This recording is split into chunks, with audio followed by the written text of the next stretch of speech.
আসসালামু আলাইকুম শিক্ষার্থী বন্ধুরা, তোমরা যারা স্পেশালি এসএসসি এবং এইচএসসি পরীক্ষার্থী রয়েছো তারা অনেকেই টেনশনে থাকো যে কি করে তোমরা প্যারাগ্রাফ লিখবে। তো তোমাদের প্রবলেমেটিক যে প্যারাগ্রাফগুলো রয়েছে সমস্যা সংক্রান্ত, সেই প্যারাগ্রাফগুলো জাস্ট একটা প্যারাগ্রাফ মুখস্থ করলে কি করে তুমি যেটা মুখস্থ করনি সেই প্যারাগ্রাফটাও যদি পরীক্ষায় চলে আসে তাহলে তুমি কেমন করে অ্যান্সার করবা সেই নিয়ে আজকের ক্লাসে তোমাদের সঙ্গে থাকছি।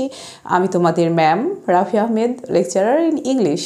ওকে, তো আমি তোমাদের আজকে যে সিস্টেমটা শিখাবো, এখানে আমি তোমাকে বলবো না যে তুমি এখানে প্যারাগ্রাফে 10-এ 9 বা 10 বা 8ও পেয়ে যাবা। তবে হ্যাঁ, তুমি যখন আর কোনো উপায় নাই তোমার হাতে, এখন তুমি ব্ল্যাঙ্ক পেজ না রেখে তুমি এইভাবে তোমার খাতাটা ভরে দিয়ে আসবা। সেই ক্ষেত্রে তুমি হয়তো বা 6-7ও পেয়ে যেতে পারো। আবার অনেক টিচার হয়তো বা তোমাকে ভালোবেসে আরও বেশি নাম্বারও দিতে পারেন। তো চলো আমরা দেখি, এগুলো কিন্তু প্রবলেমেটিক প্যারাগ্রাফের জন্য আজকের প্যাটার্ন। তো প্রবলেমেটিক প্যারাগ্রাফটা আসলে কী জিনিস? যে প্যারাগ্রাফগুলো তোমার বিভিন্ন সমস্যা নিয়ে, যেমন প্রাইস হাইক, দ্রব্যমূল্যের ঊর্ধ্বগতি, এটা একটা কিন্তু প্রবলেম। তোমার হচ্ছে এনভায়রনমেন্ট পলিউশন, এটা একটা সমস্যা, তাই না? তারপরে তোমার হচ্ছে ট্রাফিক জ্যাম, এটা কিন্তু একটা সমস্যা। লোড শেডিং, এটা একটা সমস্যা। মানে সমস্যা সংক্রান্ত যে প্যারাগ্রাফগুলো সেইগুলো তুমি জাস্ট এখানে যে গ্যাপগুলো রয়েছে সেখানে প্যারাগ্রাফের নামটা বসাবা, ফার্স্ট প্যারাগ্রাফের নাম, দেন তোমরা হচ্ছে দেন গ্যাপগুলোতে ইট দিলেই হবে। তো যদি তুমি আর একটু বেটার করতে চাও তাহলে তোমাকে অবশ্যই যে প্যারাগ্রাফটা পড়বে সেই প্যারাগ্রাফটা কী জিনিস প্রথম লাইনটা বলে দিতে হবে। আমরা এখানে কিন্তু তোমাকে যে এখানে আমি নাম্বারিং করেছি, দ্যাট মিনস তুমি পরীক্ষার খাতায় নাম্বারিং করবা না, তুমি জাস্ট প্যারাগ্রাফ যেইভাবে লিখে সে একটা ফুল প্যারার মধ্যে লিখে দিবা। আমি তোমাকে বোঝানোর জন্য এখন নাম্বারিং করেছি নিয়মগুলোকে।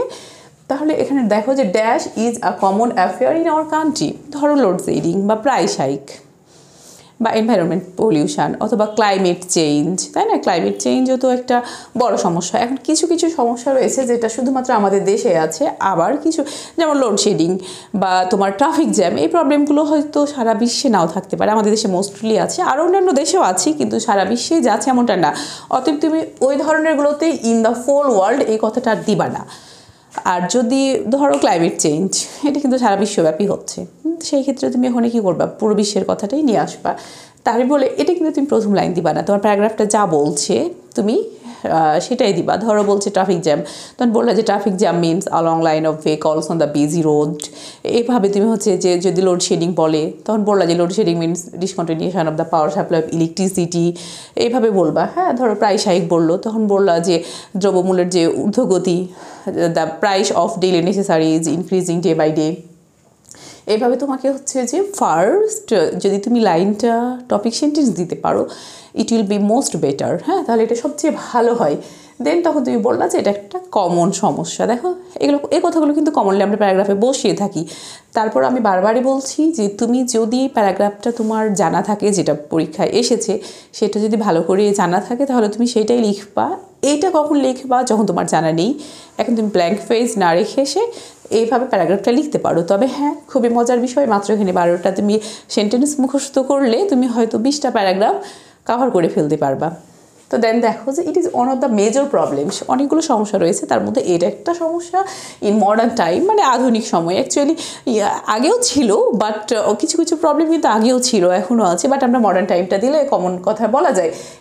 ইট is also a burning question nowadays. আজকালকার দিনে এটা একটা কি বার্নিং কোয়েশ্চেন, মানে তীব্র যে বিতর্কের বিষয়, হ্যাঁ, মানে খুব আলোচিত একটা ব্যাপার, সেইটাকে বলা হয়। অ্যাকচুয়ালি প্রত্যেকটা প্রবলেমকেই আমরা হচ্ছে গিয়ে কি আলোচিত একটা বিষয় বলতে পারি। যে ক্লাইমেট চেঞ্জ, দেখো ওয়েদার ইজ গেটিং হটার, আবহাওয়া কী হচ্ছে দিন দিন অনেক বেশি গরম হয়ে যাচ্ছে। তো এগুলো বার্নিং কোয়েশ্চেন, একটু গরম পড়লেই তখন এটা টের পাওয়া যে কতটা বার্নিং। দেন দেখো যে dash is increasing day by day, এটা প্রতিদিনই বাড়ছে। কী প্রতিদিন বাড়ছে? তুমি ট্রাফিক জ্যাম বললেও বাড়ছে, লোডশেডিংও বাড়ছে, প্রাইস হাইকই যে শুধু মানে প্রত্যাহ যে বাড়ছে তেমনটা না।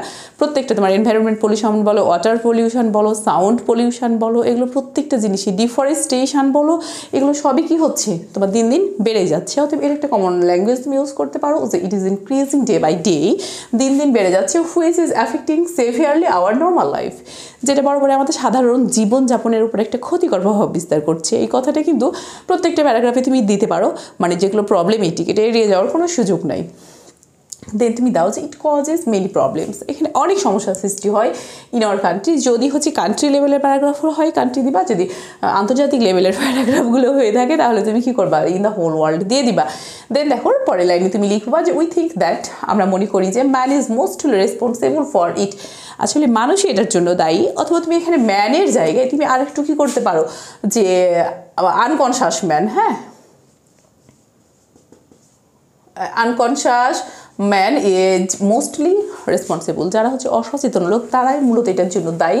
And it is going out of our কন্ট্রোলের বাইরে, আমার দিনের পর দিন এটা কী হয়ে যাচ্ছে, কন্ট্রোলের বাইরে চলে যাচ্ছে, আনকনশাস হবে। আবার তুমি কিছু কিছু ক্ষেত্রে কিন্তু আমরা মানে ইল ম্যানার্ড কিছু পার্সন পেয়ে যাই, তোমার হচ্ছে কিছু তোমার ইল ম্যানার্ড বিজনেসম্যান থাকে, তারাও কিন্তু দায়ী। অনেক সময় যে শুধু সাধারণ পাবলিকই দায়ী থাকে তা কিন্তু না। তাহলে প্যারাগ্রাফের উপর বেস করে তোমরা এই কথাগুলো একটু টেকনিক্যালি অ্যাড করবে। একেবারে তুমি টেকনিক্যালি যদি কিছুই অ্যাড করতে না পারো যে ম্যাম আপনি যা দিয়েছেন আমি সেম টু সেম লিখবো, তাহলে তো হবে না, তুমি একটু অ্যাড করবা, তাহলে তোমার প্যারাগ্রাফটা আরও স্ট্যান্ডার্ড হবে। দেখো যে for a small but developing country, একটা ছোট্ট কিন্তু উন্নয়নশীল আমাদের মতো দেশের জন্য, like Bangladesh, it's really a great অবস্ট্রাকশনের যে বাধা, অবস্ট্রাকশন বলতে পারো, তুমি হিন্ডার বলতে পারো, ফর আওয়ার লিভিং, মানে আমাদের বেঁচে থাকার জন্য সত্যিই একটা বড় ধরনের চ্যালেঞ্জ, তুমি আবার চ্যালেঞ্জও বলতে পারো, যেহেতু সেটাও ইংলিশ কথা। দেন দেখো যে we should find out the solutions of it, আমাদের কী করতে হবে, ফাইন্ড আউট করতে হবে, খুঁজে বের করতে হবে যে এই সমস্যাটার কী সমাধান রয়েছে। সমস্যা থেকে গেলে তো হবে না, এটা সমাধানে আসতে হবে। দেন দেখো যে proper step should be taken, মানে উপযুক্ত তোমার পদক্ষেপগুলো নিতে হবে টু প্রিভেন্ট ইট, এটা কী করার জন্য, প্রতিরোধ করার জন্য, অ্যাজ আর্লি অ্যাজ পসিবল, যতদূর সম্ভব। আসলে প্রত্যেকটা প্রবলেমের ক্ষেত্রে আমরা এটা বলতে পারি যে যত আগে আগে সম্ভব তত আগে আগে কী করতে হবে, এটার প্রতিশোধের উপায় বের করতে হবে আমাদের। দেন দেখো মোরওভার, যাই হোক, people must be aware of it, আমাদের লোকজনের সচেতনতা প্রত্যেকটা ব্যাপারেই কিন্তু একটা বড় বিষয়।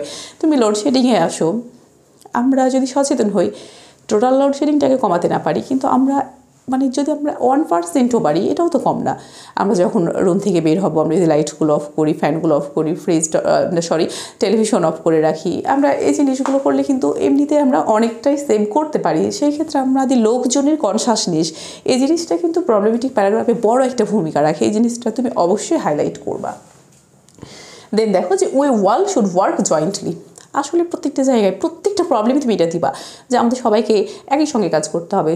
সবাই বলতে সব ধরনের লোকজন, গভর্নমেন্ট, সব মিলিয়ে সবাই যদি আমরা সম্মিলিত প্রচেষ্টা করি এই প্রবলেমটার এগেনস্টে, তাহলে অবশ্যই আমরা সমাধান করতে পারবো। দেন দেখো যে after doing all this things, এই জিনিসগুলো যদি সবগুলো আমরা করতে পারি, we can hope to control, ওই যে প্রবলেমটার আবার নাম দিয়ে দিবা, ইন আওয়ার কান্ট্রি, তাহলে আমরা এই সমস্যাটা সমাধান আমরা করতে পারবো। দেন লাস্ট ওয়ান দিতে পারো যে উই হোপ দ্যাট, আমরা আশা করছি যে will be able to overcome, আমরা ওভারকাম করতে সক্ষম হব, dash with the help of all, এই সমস্যাটা আমরা সমাধান করতে সক্ষম হব যদি আমরা সবাই এই ব্যাপারে সহযোগিতার হাতটা বাড়িয়ে দিই, যদি আমরা সবাই কী হই, কোঅপারেটিভ হই এবং এই প্রবলেমটা আমরা বুঝি এবং এটা সমস্যা আমাদের যদি সমাধানের ইন্টেনশান থাকে, তাহলে অবশ্যই আমরা কী করতে পারবো, সমাধান করতে পারবো।